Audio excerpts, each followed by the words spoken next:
सबसे पहले भूसा की जरूरत पड़ेगी।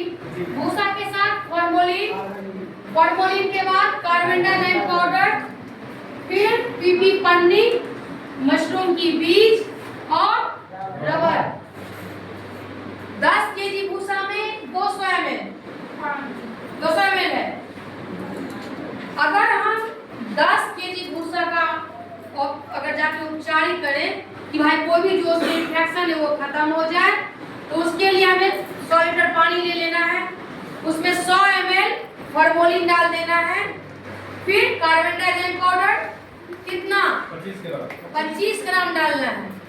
उसको हम 10 से 12 घंटे के लिए दूधिया मशरूम के भूसे को पानी में छोड़ देंगे।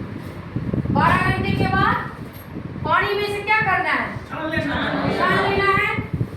कितनी देर तक उसको हवा में फैलाएंगे, 70 से 80% नमी। सूखने के लिए 7 से 8 घंटे हवा जरूरी है। उसको कहाँ फैलाइएगा, धूप में या छांव में? ठीक है, आपका भूसा तैयार हो गया सूख के। अब हमें क्या करना है कि हमारे पास भूसा है, हमने भूसा ले लिया, ठीक, 1 केजी, 1 बैग के लिए 100 ग्राम बीज, ठीक है। अब एक बैग तैयार कर लिया, ये दूधिया के लिए है। लेयर बाय सबसे पहले बीज डालेंगे, फिर भूसा, फिर बीज, फिर भूसा, भूसा, लास्ट में बीज। बीज डालने के बाद पन्नी का मुंह हमने क्या बताया था कि बंद नहीं करना है, खुला है ये। अब खुला जो है तो हमने जो इसमें बीज डाला है, तो उसके बाद अब हम इसको पेपर डाल के इसके मुंह को कवर करेंगे जो अंदर, क्योंकि डायरेक्ट जो हवा है वो इसके अंदर प्रवेश नहीं करेगी।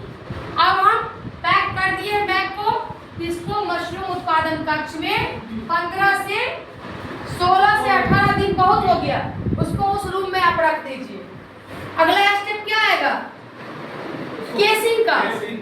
केसिंग का किसी भी खेत की उपजाऊ मिट्टी, जो खेत की मिट्टी हल्की होती है, आप ले लीजिए। अगर आप एक बैग लगाए हैं जिसमें 1 केजी भूसा 100 ग्राम बीज है, तो उसमें 2 केजी केसिंग लगेगा, यानी कि 2 केजी मिट्टी, तो 10 केजी में 20 केजी मिट्टी। 20 केजी किसी भी खेत की उपजाऊ मिट्टी हम ले लेंगे और उसे तैयार करने के लिए सबसे पहले 5 लीटर पानी ले लेंगे और उसके बाद 100 ml फॉर्मोलिन, 25 ग्राम बेबिस्टिन पानी में डाल देंगे। उसके बाद क्या करेंगे, मिट्टी को गीला कर देंगे और 24 घंटे के लिए मिट्टी को ढक के छोड़ देंगे। जब हमारा 24 घंटा हो गया, हमारे बैग का 15 दिन हो गया, अब इसके अंदर में जो हमने पेपर डाला है उसको बाहर निकाल लीजिए और 2 इंच मोटा, यानी कि 2 केजी मिट्टी आप ले लिए। अब इसके अंदर पूरा फैलाएंगे। अंदर फैलाने का मतलब ये है, ये जो हमारा बैग है इसके मुंह में पूरे में इस तरह से मिट्टी को फैलाना है। जो भी कवक होगा, माइसीलियम जो बैग में फैला है, वो मिट्टी के नीचे ढक जाना चाहिए और प्रतिदिन पानी का छिड़काव कीजिए। इसी मिट्टी में